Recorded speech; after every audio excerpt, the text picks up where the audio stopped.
Welcome back. You're listening to Get Real with Bob and Stacy. You're joining us for our Leaders and Legends segment.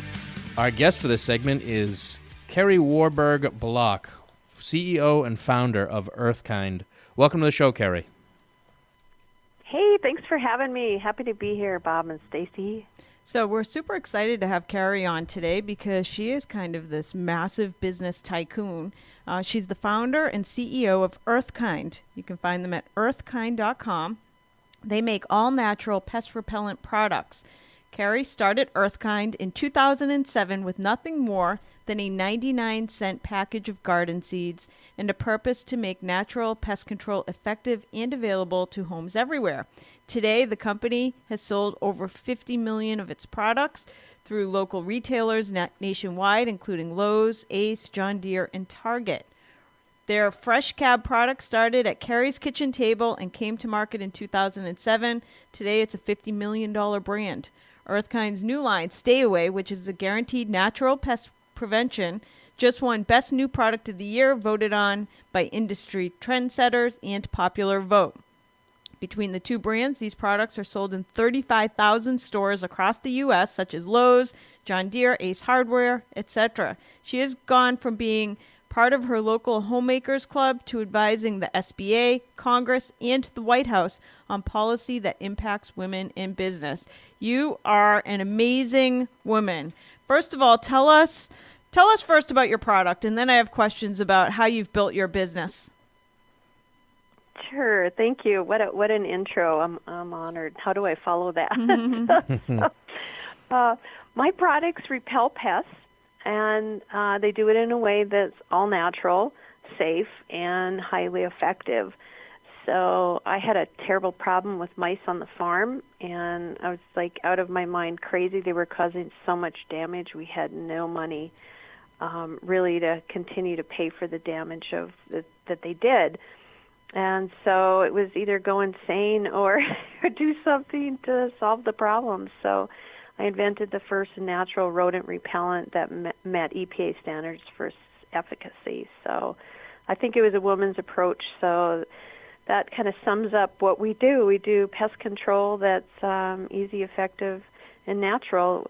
What they are is scented little pouches, kind of like an old-fashioned sachet, and you put it into the areas where pests go, and they leave on their own. So there's no mess, no hazardous chemicals, Nice. no pests. Guaranteed. So, was this the first business you ever started, first of all? No, this is the eighth.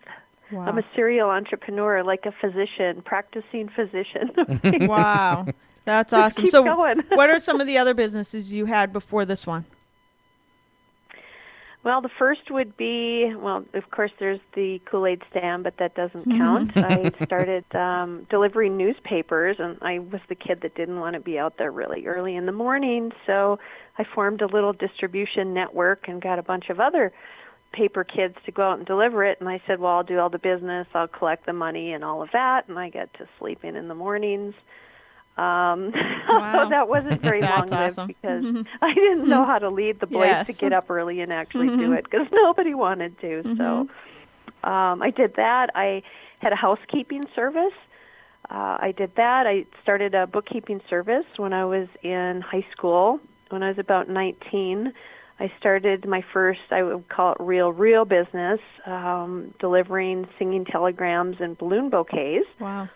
I had many of my friends, and I housed it, of course, in my parents' basement. Wow. I made like every mistake in the book and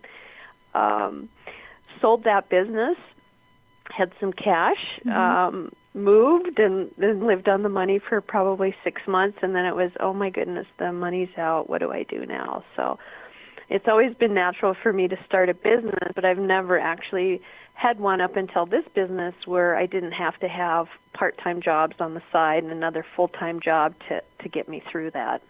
That's awesome. And I think that's a really important piece of what you can share with people today, because I think so many entrepreneurs, they have a dream. They say, I'm going to go start a singing telegram business, and it never gets to where they want it to go.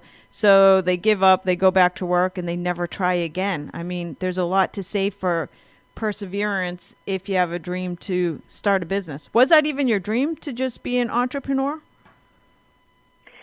Yeah, it really wasn't. The things that I've done in the past are really solutions to something that really ticked me off. Something that Yes. I saw out there that was being done so miserably, and I knew beyond any shadow of a doubt that I could be better at it. And so I do those things, but I never really took it any further than that until this business, where I really, with this time, I engaged purpose with it. I thought, Kari, geez, if there's one thing you could do with your life that would really make a difference, what would that be? And that's really where I started taking a very, very different approach with this business. And I had help. I was in the business that I had before. I was selling organic produce and making potpourri and selling it to local retailers. I probably had it in 200 stores. The market fell out of that. Remember when the Yankee candles came out? And Right. I was like, nobody wanted my beautiful potpourri anymore. They just wanted to buy these candles. It was crushing, because here I had like a quarter acre of these dried flowers growing out there. It was just, I'm like, oh my gosh, how could I be so stupid not to see this and let this happen? And I took a deep step back, and I'm thinking, okay, let's move this business into something that's non-discretionary, right? I'm like, okay, pest control. Certainly not the sexiest thing in the world. Right. Because, in That's my true. past of selling beautiful potpourris, I used to be a makeup artist. Wow. I worked out in That's funny. retail. I've been a truck driver. I've done a lot of different jobs over the years, and I just never saw myself really in this industry. But I stood back and I looked at it, and there really is a problem, right, that needs to be solved, and it really ticked me off that nobody was doing anything about it. I was a mom. I had pets, and I'm thinking, why doesn't anybody care that there isn't a product out there that controls a pest without being a poison or killing it? And so I did the research, which is always a really good step, so that you know if you're at least on the right track. It's like a sniff test, right? Yes. Yeah. So I made a lot of calls, and I didn't have to buy research, right?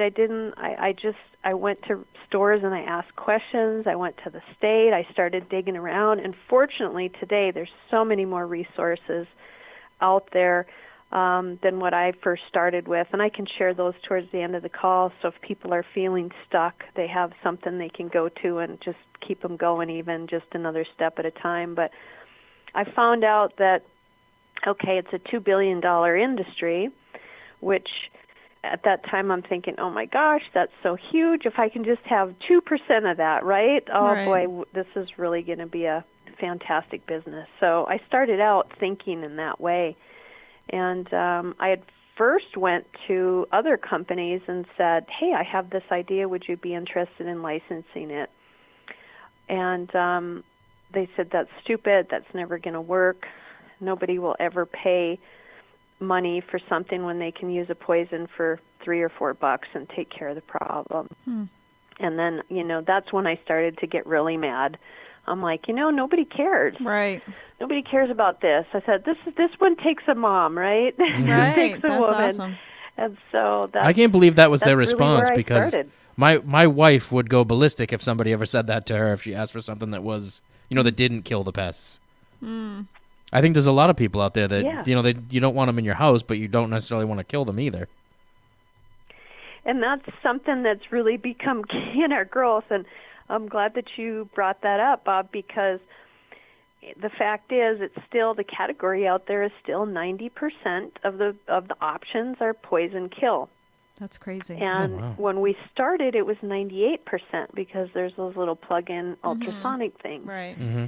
So we've still got a long ways to go. We were the first one to break in and kind of open that up. And, what was it, Lance Armstrong, you do the first thing, and then the other people after Right. that follows. So that's what's happening now. But it's really the women driving this thing because, they're buying products. So when our products came in, like the Stay Away brand, it's packaged very pretty. It looks almost like something you'd find in a boutique.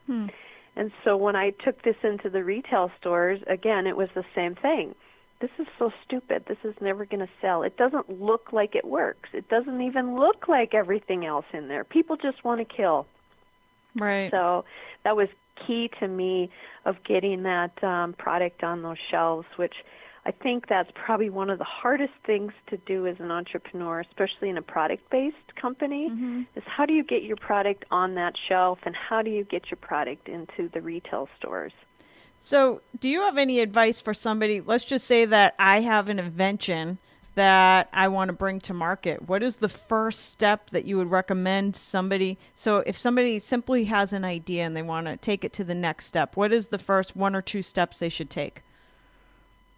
Well, the first thing to do is file a document of discovery, and then you can at least make a record of it. It doesn't cost anything.